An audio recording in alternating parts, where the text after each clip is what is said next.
What's going on, guys? Mike here, the Detroit Borg, with a look at the new 6th generation iPod Touch, and it's been a very long time since we've seen an update. In fact, the last time I unboxed one was 2012, when we saw the 5th generation, which was a complete redesign with a larger screen. But this one is pretty much a spec upgrade with some new colors. It's a pretty significant spec upgrade. We go from the A5 processor to an A8 with an M8 motion coprocessor.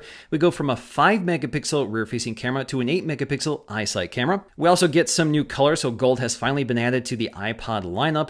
We also get a new blue and a new pink, but space gray, silver, and product red remain unchanged. Now, with all these new upgrades, we do lose one feature from the previous generation, which was the iPod loop button. So that feature is completely eliminated here. We also get 4 size configurations and prices: 16, 32, 64, and now 120 gigs at $199 all the way up to $399. Now, although the new iPod Touch pretty much borrows most of its parts from the iPad Air 2 and the iPhone 6, there is one new feature here, which is Bluetooth 4.1. This is the first time we're seeing this on an Apple device. But the iPod Touch, just like other Apple products, now supports 802.11ac Wi-Fi with dual band support. Now, the packaging is pretty familiar for the iPod Touch. We have this nice crystal case which shows off the design and the color. Along the back, you have your capacity. So we have 4 capacities to pick from, so make sure you walk away with the right one.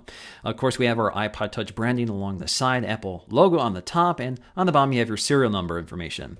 Now, to open this box, you have this little piece of tape along the top to pull off. Once you pull this off, the lid flops open and is hinged toward the bottom with another piece of tape you can leave in place. Now, the iPod Touch is sitting in a plastic tray which is clamped at either side on the top and bottom. Now, in order to remove it, you have to peel up the label. So you have a little tab at the bottom, just peel up the label and the casing will just pop off.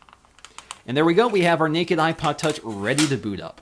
Now, inside we have some paperwork with some instructions. Of course, this will vary depending on what version of iOS you're running. We also get a set of Apple stickers, which unfortunately are not color keyed to this iPod. In terms of the accessories, of course, we get a Lightning to USB cable, which is nicely tied up here with this paper wrapper.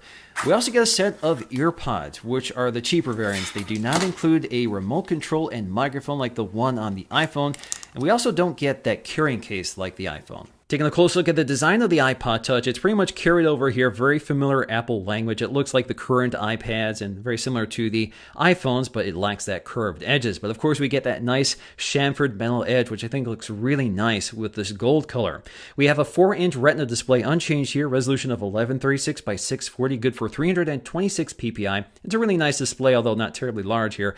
Of course, it's much smaller than the new iPhone 6, but this does mean that Apple is pretty much committed to the 4-inch form factor with this new generation. The iPod Touch also gets the upgraded FaceTime HD camera, good for 1.2 megapixel photos, f2.2 aperture, and 720p HD video with backside illumination. Unfortunately, the iPod Touch is still lacking an ambient light sensor.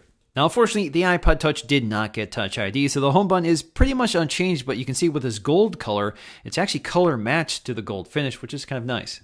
Along the side, we'll find these pill-shaped volume controls, which are metal and color matched to the body.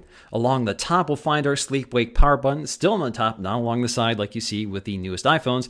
On the bottom, we have our Lightning connector, our speaker grill, and our headphone jack. You can see everything is color matched, including the surround of the Lightning port and the grill of the speaker. On the back, we have our new 8 megapixel iSight camera, good for 1080p HD video. We also have an LED flash, pretty much carried over from last generation. And between those, we'll find our microphone. Now, notice on the gold version and the space gray version, you do get a color matched camera ring. Now, toward the right, you'll find this black patch, which is a Wi-Fi window. Basically, this is a plastic trim piece, which is radio transparent, so Wi-Fi and Bluetooth can pass through it. We also get a very slight battery size increase. We go from 1030 milliamp hours to 1043 milliamp hours. Now, the interface is iOS 8.4, and as always, the wallpaper matches the color of the iPod. So we have this new gold color, we have this new gold wallpaper. But there are several other wallpapers to pick from that are unique to the 6th generation iPod Touch. Of course, they match the new colors of the iPod, such as that darker blue and the brighter pink. So of course, you can pick those from the wallpaper selector. Now, with the new 8 megapixel iSight camera and the new image processor built into the A8 chip, of course, we get some new camera features, which the previous iPod did not have, such as 120 frames per second slow motion. We also get burst photographs, so you can take a burst photograph by tapping and holding the shutter release just like you can with previous iPhones and iPads. Of course, we get more resolution to work with, although we still have an f2.4 aperture, which is kind of small, doesn't let a lot of light in. This is pretty much the same camera that's on the iPad Air 2. So images come out a lot clearer than before. So we get good color accuracy. Images generally look a little more vibrant than before.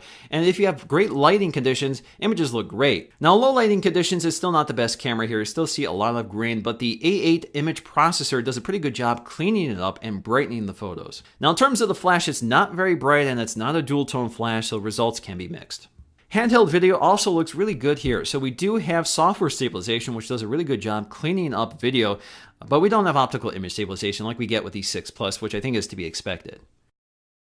What's going on, guys? Mike here, the Detroit Borg, testing out the front-facing camera on the iPod Touch 6th generation. So this is the new FaceTime HD camera, the same one that's on the iPad Air 2 and the iPhone 6 that launched last year. So it's a much better camera, lets a lot more light in. Images and video look much crisper, and color accuracy is certainly much improved. Now, still 720p HD video, just like before, and it's still 1.2 megapixels, but generally it's just a much better lens and much better sensor. Now, just to compare them, this is the FaceTime HD camera on the iPod Touch 5th generation. So it's not terrible here by any means, but you can see it's a little darker, it's not as crisp and clear, and the colors are a little on the yellow side.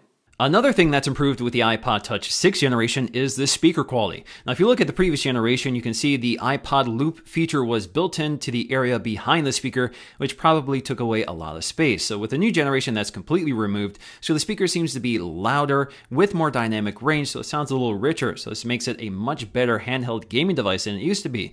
So let's take a listen to compare them side by side to see if you can tell the difference.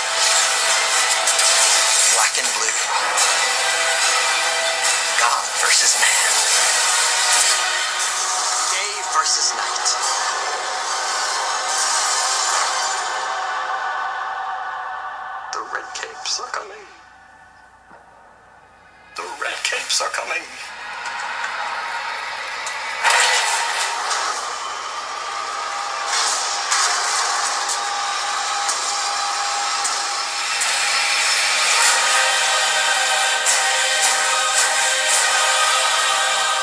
In terms of our Geekbench scores, this is where we see massive gains. So we see almost a 6-fold increase in performance over the previous generation. So we go from 215 to 1364 on the single core, and 414 to 2443 on the multi-core score. Although the iPod Touch and the iPhone 6 have an A8 processor, it's clocked a little lower on the iPod Touch, so we see lower scores here.